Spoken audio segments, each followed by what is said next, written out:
नमस्कार दोस्तों, स्वागत है आपका हमारे चैनल पे। आशा है कि जो पिछला वाला वीडियो था वो आपको पसंद आया होगा।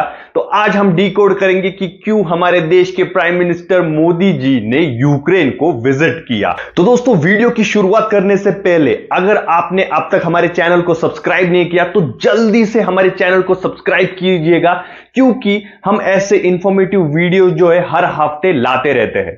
तो आइए शुरू करते हैं। रिसेंटली हमारे देश के प्राइम मिनिस्टर मोदी जी ने यूक्रेन और पोलैंड को विजिट किया, और अगर देखा जाए नेहरू, इंदिरा गांधी और मोरारजी देसाई के बाद 30 साल के बाद इंडियन प्राइम मिनिस्टर ने जो है पोलैंड को विजिट किया है। जब नेहरू और इंदिरा गांधी की सरकार थी तब यूएसएसआर के साथ इंडिया के जो रिलेशंस थे वो बहुत अच्छे थे, और पोलैंड भी जो था वो यूएसएसआर के फेवर में था। उसके बाद पोलैंड जो है वेस्टर्न कंट्रीज के साथ अलाइड हो गया, तो उस वजह से इंडिया और पोलैंड के रिलेशंस जो है वो पॉज हो गए थे। 30 सालों तक किसी भी प्राइम मिनिस्टर ने पोलैंड को विजिट नहीं किया था। यूक्रेन के साथ हमारे जो डिप्लोमेटिक रिलेशंस है वो 1992 में एस्टैब्लिश हो गए थे, लेकिन उसके बाद पहली बार इंडिया के किसी प्राइम मिनिस्टर ने यूक्रेन को विजिट किया। अभी अगर देखा जाए रशिया यूक्रेन का वॉर चल रहा है और इंडिया के जो रशिया के साथ रिलेशंस है वो बहुत ही अच्छे हैं, तो इन सब सिचुएशन में इंडिया ने यूक्रेन को क्यों विजिट किया। तो आज हम डिकोड करेंगे कि प्राइम मिनिस्टर नरेंद्र मोदी जी ने यूक्रेन को क्यों विजिट किया। तो सबसे पहला जो बेसिक रीजन है वो ऐसा है कि जो हमारे इकोनॉमिक टाइज है यूक्रेन के साथ, उन्हें स्ट्रॉन्ग करने के लिए हमारे प्राइम मिनिस्टर मोदी जी ने यूक्रेन को विजिट किया है। क्योंकि रशिया यूक्रेन वॉर से पहले इंडिया और यूक्रेन में $3.39 बिलियन का ट्रेड होता था, लेकिन आज के समय इंडिया और यूक्रेन में सिर्फ $0.71 बिलियन का ही ट्रेड होता है। तो यह सबसे बेसिक रीजन है कि इस वजह से मोदी जी ने यूक्रेन को विजिट किया। अभी अगर बाकी के रीजंस की हम बात करें तो 6 जुलाई 2024 को मोदी जी ने रशिया को विजिट किया था, और तब रिसेंटली रशिया ने जो है यूक्रेन पर बॉम्बिंग की थी, उसमें अराउंड 41 पीपल जो है वो मारे गए थे, और उसमें कुछ बच्चे भी थे। तो मोदी जी की इस रशिया विजिट के बाद वेस्टर्न कंट्रीज ने इंडिया को बहुत ही ज्यादा क्रिटिसाइज किया था। अगर हम इंडिया और रशिया के रिलेशंस देखें तो वो पहले से ही बहुत स्ट्रांग है। इंडिया जो है सबसे ज्यादा वेपन्स रशिया से ही इंपोर्ट करता है। हालांकि अब अगर देखा जाए तो इंडिया जो है डिफेंस सेक्टर में आत्मनिर्भर बनने की कोशिश कर रहा है, लेकिन अभी भी बहुत सारा जो डिफेंस इंपोर्ट है इंडिया का वो रशिया से ही आता है। और जब रशिया यूक्रेन का वॉर स्टार्ट हुआ था तब वेस्टर्न कंट्रीज ने रशिया से ऑयल और गैस खरीदने से मना कर दिया था।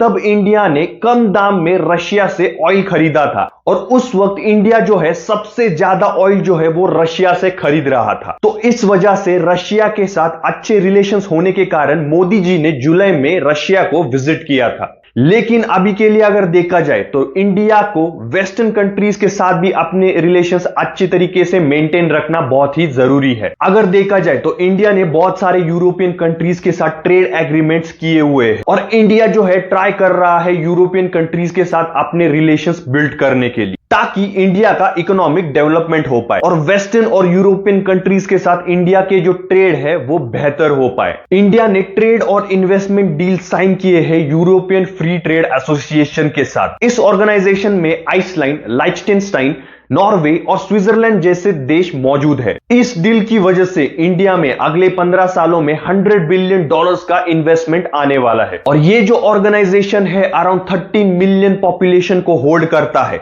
तो इंडिया के लिए ये एक बहुत ही अच्छी बिजनेस अपॉर्चुनिटी है। ऐसे बहुत से अलग अलग डील्स इंडिया ने साइन किए हुए हैं यूरोपियन कंट्रीज के साथ। तो इंडिया के लिए वेस्टर्न कंट्रीज के साथ अपने रिलेशंस अच्छे बनाए रखना बहुत ही जरूरी है। हालांकि यूएसए और अदर जो यूरोपियन कंट्रीज है उनके लिए एशिया में चाइना के लिए सब्स्टिट्यूट इंडिया ही है। तो दोनों तरफ से देखा जाए तो दोनों को एक दूसरे की जरूरत है। और अगर अभी पॉलिटिकली देखा जाए तो चाइना और रशिया जो है वो बहुत ज्यादा क्लोज आते हुए हमें दिख रहे हैं। तो इस वजह से चाइना को टैकल करने के लिए इंडिया का यूएसए के साथ रिलेशंस मेंटेन करना बहुत ही जरूरी है। तो ओवरऑल अगर देखा जाए यूक्रेन के साथ रिलेशंस डेवलप करने के लिए और यूएसए और बाकी यूरोपियन कंट्रीज के साथ अपने रिलेशंस बनाए रखने के लिए Indian prime minister Modi ji ने यूक्रेन को विजिट किया। और अगर बात करें रशिया यूक्रेन वॉर की, तो इंडिया का पहले से ही मानना है कि किसी भी कंट्री को जो है वॉर नहीं करना चाहिए और हर एक सिचुएशन पीसफुली सॉल्व करनी चाहिए, और इंडिया जो है किसी और के अंदरूनी मामले में टांग नहीं अड़ाता है। और अगर देखा जाए ऐसे वॉर सिचुएशन में इंडिया ने रशिया और यूक्रेन को, दोनों कंट्रीज को 2 महीने के इंटरवल में विजिट किया। ऐसा सिर्फ इंडिया ही कर सकता है, और इससे हमें पता चलता है कि इंडिया की जो डिप्लोमेटिक पावर है वो कितनी अच्छी है। तो इन सारे रीजंस की वजह से Indian prime minister Modi ji ने यूक्रेन को विजिट किया और प्रेसिडेंट जेलेंस्की से बातचीत की। और इस विजिट के बाद प्रेसिडेंट जेलेंस्की ने स्टेटमेंट दिया कि यूक्रेन तैयार है इंडियन प्रोडक्ट्स को यूक्रेन मार्केट में लाने के लिए। और अगर वॉर की बात की जाए तो इंडिया जो भी पीस मेकिंग सॉल्यूशंस लाएगा, यूक्रेन उस पर बातचीत करने के लिए तैयार है। तो ओवरऑल अगर देखा जाए मोदी जी की जो यूक्रेन की विजिट थी वो सक्सेसफुल रही। तो दोस्तों, आपका क्या कहना है इस टॉपिक के बारे में, हमें कमेंट्स में लिख के जरूर बताइएगा। और ऐसे इंफॉर्मेटिव वीडियोस के लिए हमारे चैनल को सब्सक्राइब जरूर कीजिएगा। धन्यवाद दोस्तों।